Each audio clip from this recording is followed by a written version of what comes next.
It is a great pleasure to welcome to the news desk one of the true legends of the game from France, Mr. Raphaël Lévy, and in the roll-in there, it said 100. Now it's not my age now. No, heading in that direction, Raph. Look, this is the very first Mythic Championship here in Cleveland.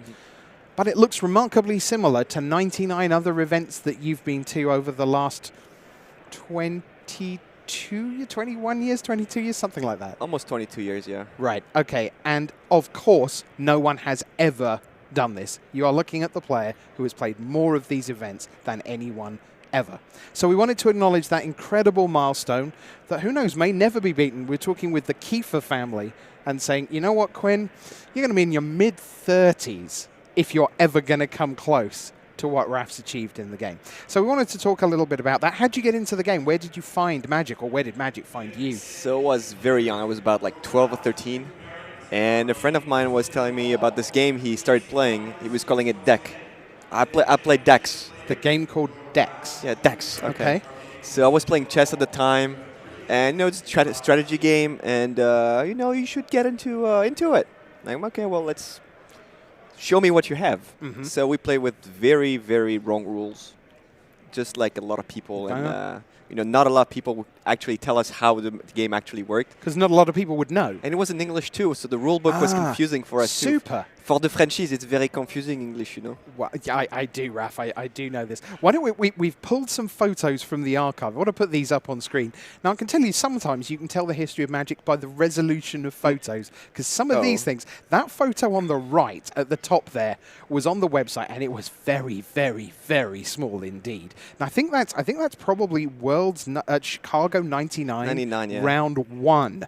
I think Steve-O. Right, okay. Yeah. So you had a World Championship top 8 in 1998, and then Chicago in 99. What was the competitive scene like at the back end of the 90s?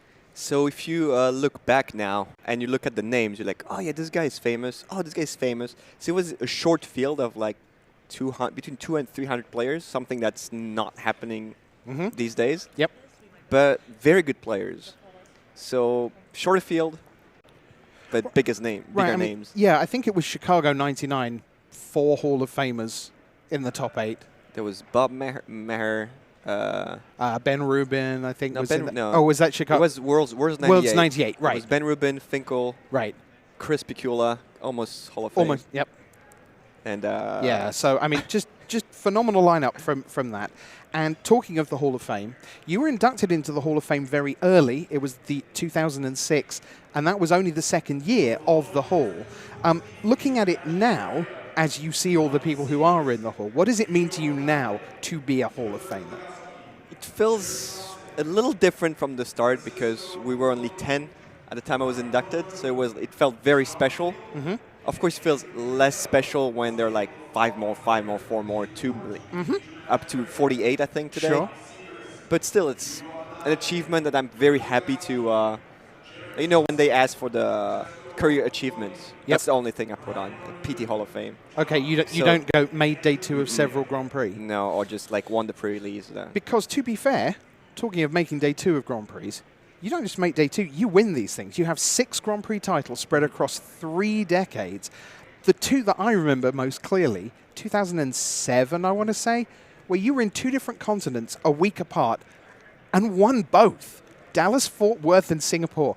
And I remember you writing about that after Singapore and saying, on the plane to Singapore, which was the second one, I think I've got that right order, you said, I just knew I was in the perfect spot. My deck was perfect. I was playing it perfectly. I just won last week in Dallas. I went expecting to beat everybody, which no one ever can say with a straight face, and you did and delivered. Like when you're running hot, this is easy to say, especially when you win again. Say, oh yeah, I knew it. Of course, if you lose, you don't. The story is told a little differently. But yeah, when you're running hot, nothing stops you, and you get like always the good draws, never mulligan, and I was just in a hot streak. Well, you talk about hot streak and the moment where the top deck happens and there are no mulligans. And actually, the clip we've chosen doesn't even feature you playing. I'm in the back. Let's take a look. World Magic Cup. And, when they drew Bonfire on that last turn, it was Well, you can see our reactions on camera. They've been immortalized. So hopefully both these teams are hoping to not have to repeat that experience. Like, please no gifts. Please no gifts. Yeah. It's like gifts ungiven. Gifts ungiven. Yeah. All right. We are really down to the wire here. Hungary has drawn a land. Hungary will turn Olivia Voldaren sideways and make us one turn away, we think. 1, 2, 3, 4. Shoot, shoot. Get a bigger die. Yeah. Move on up the D&D chain. Smash. In comes Olivia. Simono now. Right on the wire. This is the draw Someone step. is about to win the World Magic Cup. Hungary passes the turn. Just flip it. Come on then, flip it. That's what they're asking you for. Turn it over. What have you drawn? What is it? What is it? What is it? Rakdos return! Rakdos return! And they've done it! The French have done it! That is unbelievable magic! They've won everything in the game, and now they've won the World Magic Cup. Contre nous de la tyrannie, l'étendard sanglant, élevé. France win! France win! France win! BDM, what was that like? That was, I mean, knowing Raph for a long time, that's just, it's hard for me to not be just filled with this great warm feeling for him, and so happy for him and the French team, the entire country.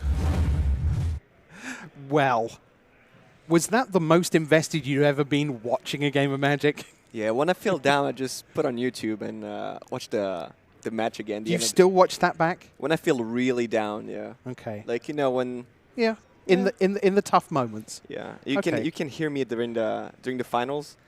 Like when Timothée draws the card, like I'm the first one, like, yes! And that was just jumping around already. Yeah, that's me. Fantastic. Now life moves on. Yes. When you started, you couldn't have imagined that there would be a Monica in your life. You couldn't have imagined that there'd be a Lavan in your life, which there are now. You're a fantastic family. What does the future hold for Raphaël Lévy? 100 of these events. Will we see you at 101 and 110 down the line? 101 for sure. 102 most likely. And then we'll see what the future holds. There's a lot of things going on at home. Mm-hmm. And the investment is a little harder to put in when you have a family and good people waiting at home for you. For sure. Raph, history's there to be broken, but it's very likely that the 100 will never be surpassed. Raphaël Lévy, a true legend of the game, Hall of Famer, and 100 of these things under his belt. Astonishing.